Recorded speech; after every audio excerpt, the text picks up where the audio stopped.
শনিবার বিকেলে রাজধানীর ফরেন সার্ভিস একাডেমিতে সংবাদ সম্মেলনের আয়োজন করে প্রধান উপদেষ্টার প্রেস উইং। আমাদের এখানে ইন্টারিম গভর্নমেন্ট শুরুতেই প্রেস সেক্রেটারি কথা বলেন রমজানের বাজার দর নিয়ে। জানান নিত্য প্রয়োজনীয় দ্রব্যের মূল্য সহনীয় রাখতে বিভিন্ন পদক্ষেপ নিয়েছে সরকার। জিনিসপত্রের দামের গত বছরের তুলনায় এবার রমজানে সকল ভোগ্য পণ্যের দাম সহনীয় আছে জানিয়ে শফিকুল আলম বলেন, রমজান জুড়েই দ্রব্যমূল্য সহনীয় রাখতে কাজ করছে সরকার।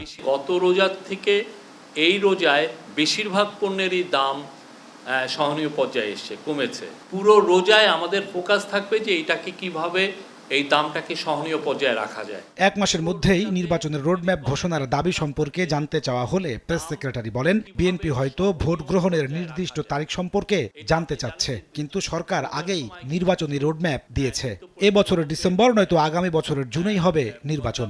Vision hot and cool AC 4-ওয়ে সলিনয়েড ভালভ টেকনোলজিতে হিটিং ও কুলিং দুই মোডেই কাজ করে সমানভাবে। Vision hot and cool AC. BNP যেটা চাচ্ছেন হয়তোবা যে এক্সাক্ট একটা ডেট চাচ্ছেন। ইন্টারিম গভর্নমেন্ট বারবার বলেছে যদি সব পলিটিক্যাল পার্টিগুলো মনে করে যে রিফর্ম করে তাড়াতাড়ি ইলেকশনের দিকে দেশ ধাবিত হবে, তাহলে এটা ডিসেম্বরের মধ্যে ইলেকশন হবে।